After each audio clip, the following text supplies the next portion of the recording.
Welcome to Mythical Phylogeny Adventures. I'm your guide, Jason. Today, I want to explore something rather mundane when it comes to fantasy. Something which every series has to deal with, but very rarely dig into the true mechanics. And that is how you cast spells.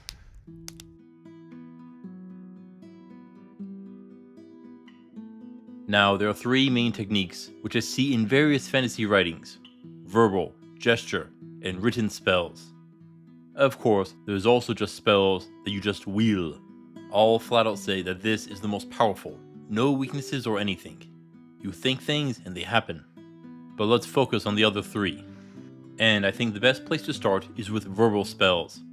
Probably one of the best examples of that comes from Harry Potter, where every spell is an incantation which needs to be recited.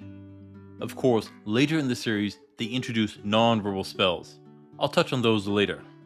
And I know that there is a wand motion associated also with the spells, such as the swish and flick with Wingardium Leviosa.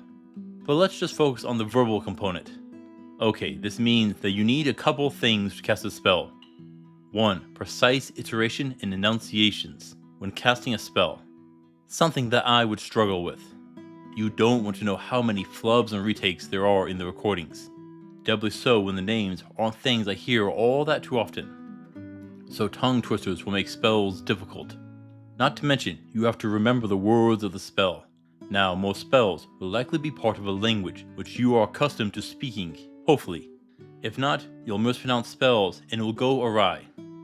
Like when Harry used Floo powder for the first time, and ended up in Nocturne Alley instead of Diagon Alley. So, how precise do you need to be with the spell? Can you mispronounce it a bit? What is the cutoff? Do we have any gym rats here? I got a question for you. Have you ever tried having a conversation while running on the treadmill? Well, it can be hard. Now, how tough is a battle? Ask anyone who does fencing or HEMA. It is a workout. So will you be able to say the spell if you are short of breath? Overall, that can make verbal spellcasting difficult, and we haven't even gotten to ways to mess it up.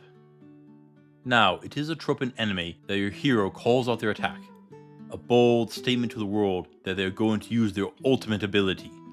Potentially, this is bad. Disastrous even, because it alerts your foes to what you are doing. Not an issue if you are fighting an animal, but a human or a demon, then they know what is coming. What if you could whisper it? How loud do you need to be? Is the spell just as effective with a whisper, or would it lose power? Is it stronger when you shout? It'll depend on the setting, but important to know.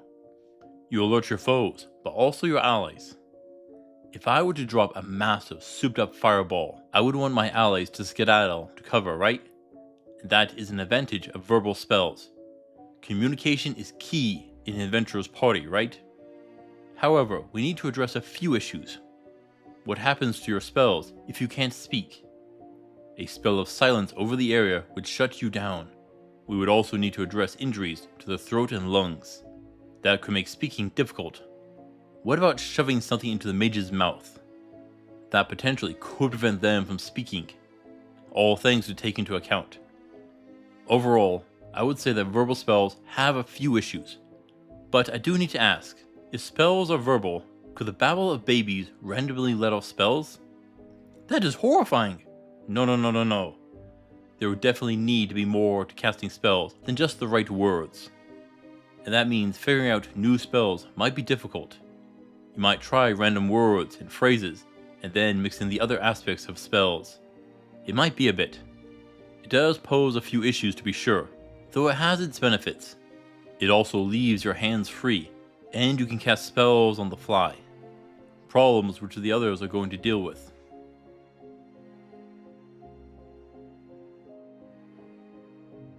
Another common way to weave magic is by moving your body.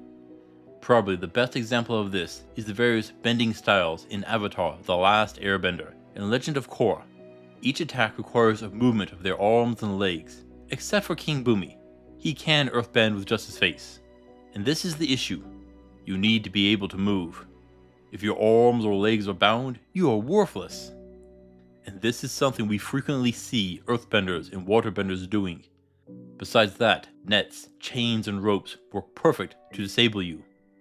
But there is an escape clause here. How big a movement do you need? Is it your whole arm? Just a hand? A finger? As movements get smaller, they get harder to telegraph. And in a fight, that is a big factor. And what Bumi did.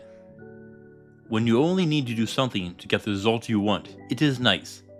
Unlike verbal magic, you probably wouldn't need to memorize a bunch of words, but motions, which are likely easier, and you could probably adapt them more. Well, maybe not on that first part. There are other examples of gesture-based spells coming from Naruto. There they used hand signs. In concept, using sign language to cast spells. In many ways, this would operate similar to verbal magic. You would need to memorize the spell once more, and you would need to make the right symbols. Could you switch a few of the symbols around? That'll come down to the setting. But there was another issue. Can you wield a weapon?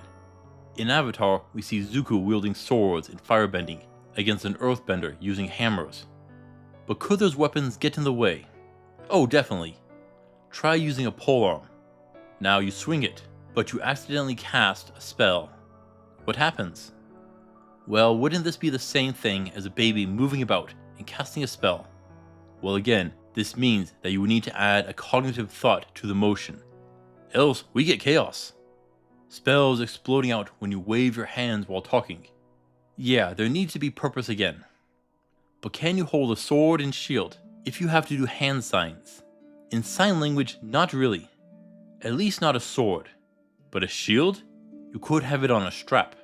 Personally, I don't like the straps. What if a dragon bites your shield? If it is strapped on, the dragon can swing you around like a dog with a toy. No, handles are better for shields. A great example of this comes from Dragon Age Origins in the Arcane Warrior. If you have a mage, you can specialize into a warrior-mage hybrid. But with almost every spell that you can, you have to first sheathe your sword to cast anything. It really limits your spell options, and adds to the cast time for most spells.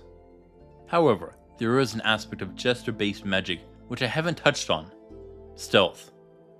You can cast these spells without making as much noise, which is perfect for spying and assassinations. Depending on the exact mechanisms, you might be able to do this in a small space. Generally, I think verbal and gesture-based magic are about equal. Both have major issues to address, but each has an advantage to be sure.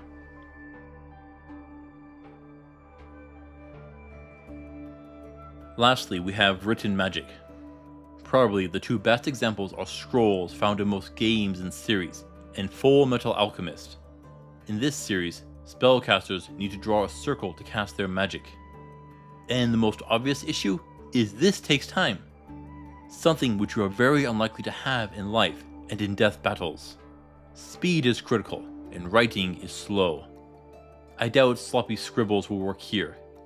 Else again, we get toddlers casting spells constantly, right? No, you'll need precision, and another issue. Room and something to write on or with. All of which can be in short supply. You'll need to come prepared. And this is where I take a page out of Full Metal Alchemist. Have your magic circles drawn beforehand.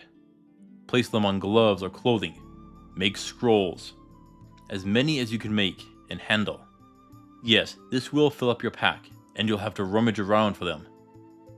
Sadly, this means that you won't have them on hand. Unless you can create a belt of scrolls. That might work. But here is the real beauty. You have options here. Someone can make a scroll, give it to you, and you can save it for when you need it. Which means you could cast a spell that no one in your party could learn. Awesome! Have your barbarian cast Fireball while the rogue heals. This gives you the most important thing in a fight, options. In this way, it does outstrip the other two types of casting. You could also use this to create magical traps easier than the other ways. This allows for defensive options and ambushes, which is important to have. I would say that this is the weakest overall. It requires you to come prepared, and you will struggle to adapt when things go sideways. And they always will. That is just a fact of adventuring. There are many ways to cast spells across fiction, and it seems that they do impact the outcomes to be sure, either verbal, gesture being the best. so long as you exclude magic where you just will it to happen. The only way to stop that is by knocking the caster out, or worse. Regardless of which, it does offer a lot of fun storytelling tricks with your choice. Thank you for watching, adventurers. Please return next time. Until then, I'll see you on the roads.